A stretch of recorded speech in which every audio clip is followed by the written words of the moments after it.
Hæ, hérna kemur uppfærslan af síðasta borgarstjórnarfundi, betra seint en aldrei. Mér langaði að byrja að láta vita að það var reyndar auka borgarstjórnarfundur í síðustu viku, þar sem það var bara 1 mál á dagskrá og það var varðandi breytingu á samþykkt. Það er eitthvað sem þarf alltaf 2 umræður og þetta var þessi breyting að varaborgarfulltrúar geta setið í ráðunum.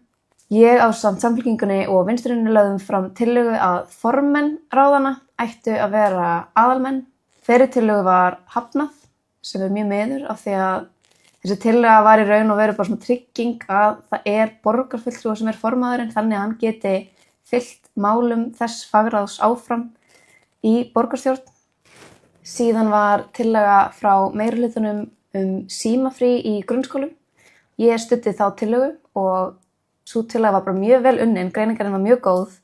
og þau tóku tillit til þess að það krefst undirbúnings og að það þarf líka að tryggja ákveðnar mótvægisaðgerðir. Það þarf að finna leiðir til þess að bæta aðstöðu til samveru og það þarf að tryggja fjölbreytta aðþreifingu af því að þetta er töluverð breyting í lífi barna og ég studdi að þetta sé samræmt skipulag og benti reyndar á að athuga hvort það væri betra að finna ákveðna samræmingu hvað varðar reglur hvernig símarnir eru geymdir en þá auðvitað í samráði við skólastjórnendur og foreldra og kennara. Það er þó alveg rétt að benda á að það er verið að skoða að leggja bara símafrí þvert á landið á Alþingi og það voru sumir sem bentu á að þessi vinna er nú þegar hafin en ég var bara ánægð að sjá að þau fóru bara með fordæmi og eru að hefja þessa undirbúningsvinnu af því að við vitum í raun og veru ekki hvenær það tekur gildi á Alþingi. Síðan var tillaga frá Samfylkingunni að skapa starfshóp að meta áhrif ESB-aðildar fyrir Reykjavíkurborg og þessu máli var vísað frá og ég samþykkti þetta. Það hefði verið mun eðlilegra að Samfylkingin sett þetta á dagskrá í janúar þegar það var orðið ljóst að þingið myndi fara þessa vegferð og það væri alla líkur á því að við værum að fara í þjóðaratkvæðagreiðslu en núna er tíminn bara mjög knappur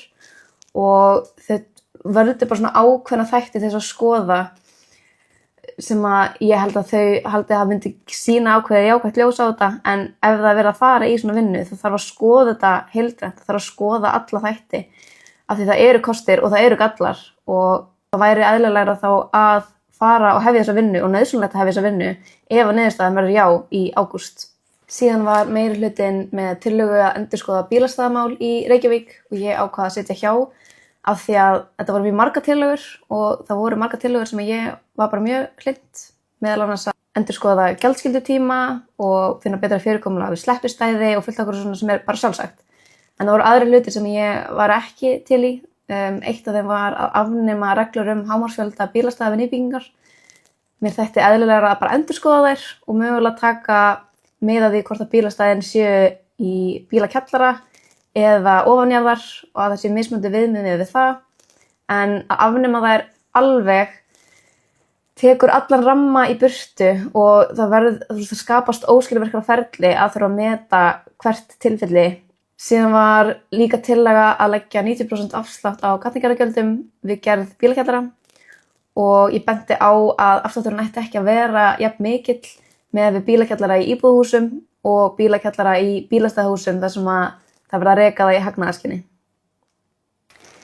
Síðan var Miðflokkurinn með tillögu að leggja niður mannréttindaráð. Endanleg niðurstaða var að þessu máli var vísað í hagræðingarhópinn en ég hafnaði því. Ég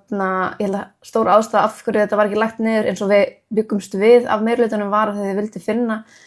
betra fyrirkomulag á þessu og það hefur ekki fengið tækifæri til þess að athuga það raunverulega og við þurfum að passa mjög mikið að missa ekki boltan hvað varðar mannréttindamál og það sem ég hef heyrt mannréttindaráðinu af því ég sat ekki í því og ég veit ekki allt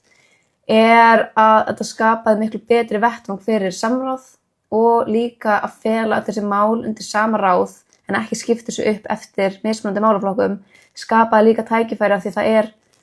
skörun á ýmsum málefnum. Það er skörun á málefnum aldraða og málefnum hinsegin fólks og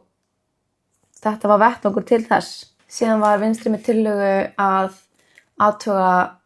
kostnað við uppfærslu á skólamötuneyti til þess að athuga hvar hægt að stækka og búa til betri aðstöðu þannig að sé hægt að elda inn í skólanum. Mjög flott tillaga og var samþykkt af bara held ég nánast öllum og hlakka bara mjög mikið til að sjá útfærsluna á því.